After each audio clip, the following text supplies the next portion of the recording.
Hey everybody, my name's David Knapp. This is my channel advertising my books and so on and so forth. So, I plan on getting these turned on into audiobooks eventually, but I know some people like to listen to books on YouTube. So tonight, I will read you part one of my newest book, Aliens, Hippies, and Other Weirdness. It is a collection of short stories from the world of Harold Hatch Cryptid Liaison. I proudly dedicate this book to my mom. She can't complain too much. She did raise me in a trailer park. This one is called Bigfoots Beer Run. Claude Finch stumbled out of his trailer, rubbing his eyes and grumbling. It was Saturday morning, and the sun was shining bright. He pulled out a pack of the cheap menthol cigarettes he had acquired a taste for. "Morning, Claude," a cheery voice said. The speaker was a pretty woman with short, dark hair. He looked at her and sighed. "Morning, Delphine," he said in a deep voice. "Care to explain why you aren't in human form?" he asked her exasperatedly. It was apparent this wasn't the first time they had had this conversation. Delphine's upper half was covered in a tight blue tank top. Below that was a denim miniskirt, but instead of legs, she had a thick, glossy snake tail. Delphine was a lamia, a half-snake, half-woman creature from Greek mythology. She wasn't from Greece. In fact, her species was from the mountains of California. She was a Vorloza. Lamia was the closest thing the government could classify her as. Delphine looked down and winced. "Shit!" she swore, as her form blurred and legs took place of the snake tail. Claude furrowed his brow and looked at her. "I'm sorry, Claude. It's these damn headaches. They're getting worse. I keep phasing without meaning to," she said before walking away. He lit his cigarette and took a long drag. After that, he reached in the back of his truck and opened his cooler, further souring his mood when he realized it was empty. "Shit!" he swore, slamming the lid down. He pulled out his wallet and frowned. A pair of 20s occupied it. "Should be enough for a 30-pack, he said, pulling out his keys. The liquor store was only a few miles away. "It's just after 10 and I had plenty of time to get there. We don't close till 6 tonight, he said as he climbed into his truck. As he drove down the winding driveway, he began flipping through his vast collection of country CDs. He was pushing a disc into the radio when there was a loud crash. "Fuck!" he swore, looking up. He had crashed into a line of trash cans. "Damn it!" Claude jumped out of his truck and began cleaning his mess. The owner of the cans come rushing out of his run-down camper. He had a bright red mullet and scraggly beard. A pair of goat-like horns twisted from under his grease-stained ball cap. "Those dang kids," he said in a thick southern accent. "I told them who knows how many times not to put the damn cans there," he said angrily. The speaker was a satyr. His cloven goat hooves were shoved into a pair of grimy boots. "No, Clark, this was on me. I wasn't paying attention," Claude said as he tossed the bags back into their cans. Something shiny and blue caught his eye. Without thinking, he picked it up. There was a jolt, and Claude was thrown backwards. "God's above and below, that hurt," he said, standing and waving his hand. He looked down and felt his heart stop. Instead of rugged tan skin, he saw thick brown fur. "Oh, shit!" Clark said, looking at him. A large mirror leaning against a nearby house showed the truth. Claude was still wearing what was left of his stained shirt and ripped jeans, but he was in his true form.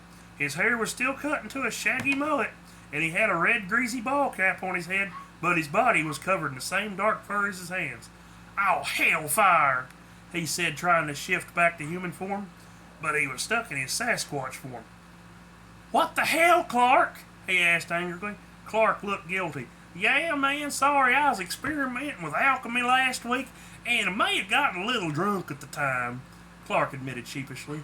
Claude growled in anger. His eyes began to glow, and Clark gulped. Hey, man, now, we can reverse it. It's okay. We just need Doc Erlin. He can fix it."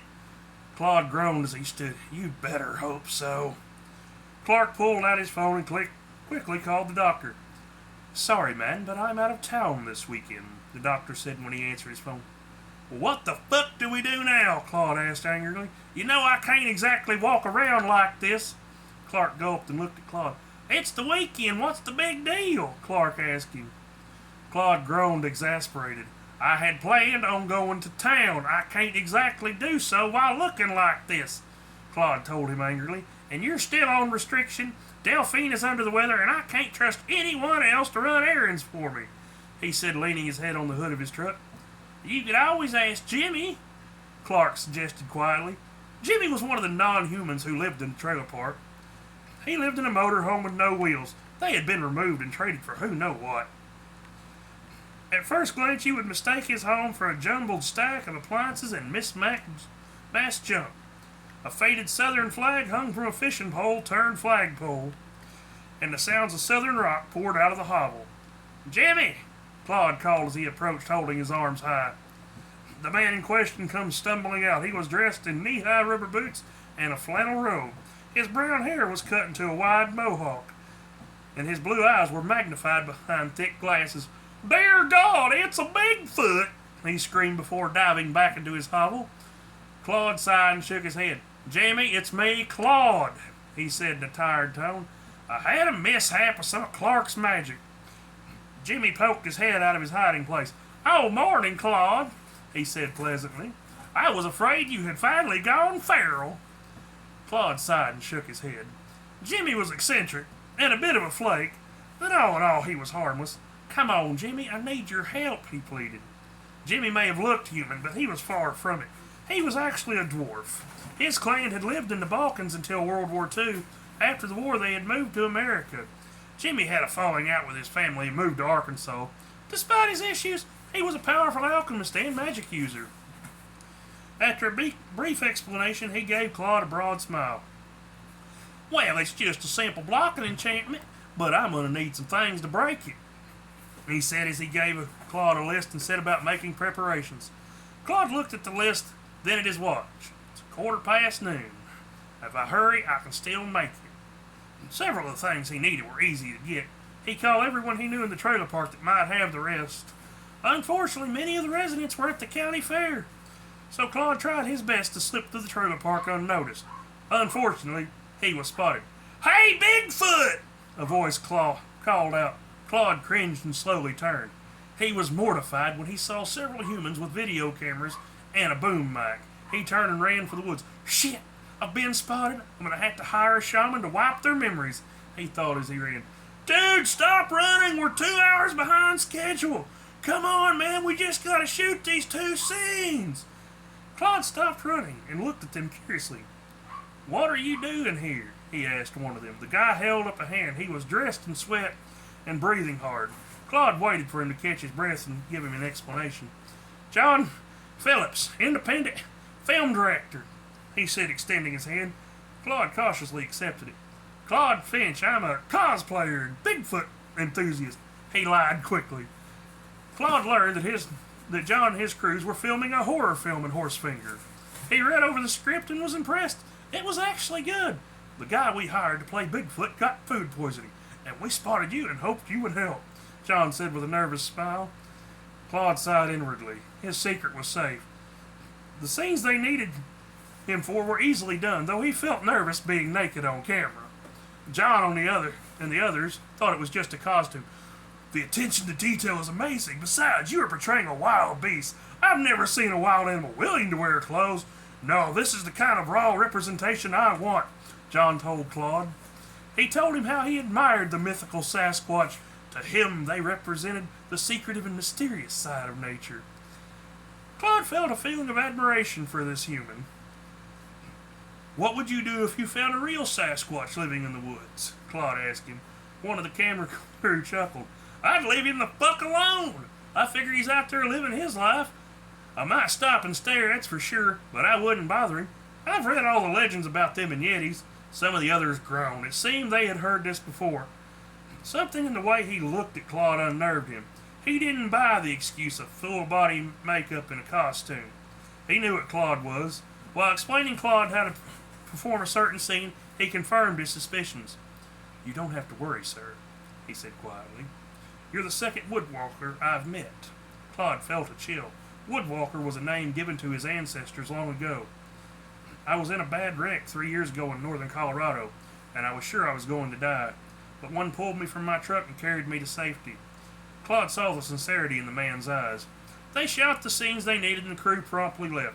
Claude hurried to finish gathering the things they needed for the spell reversal. Once they were gathered, it took Jimmy less than 5 minutes to fix him.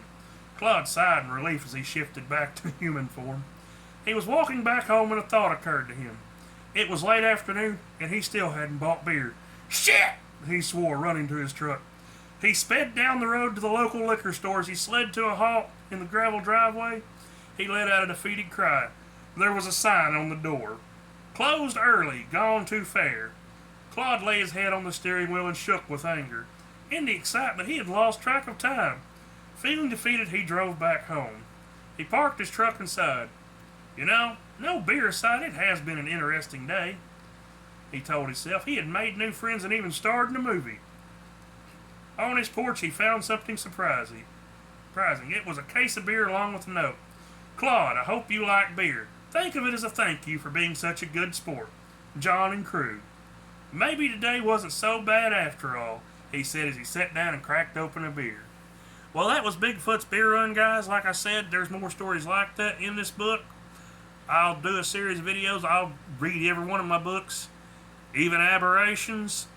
So, y'all stay tuned and have a good night. And if you enjoy it, like it, subscribe it, tell your friends about it. Have a good one.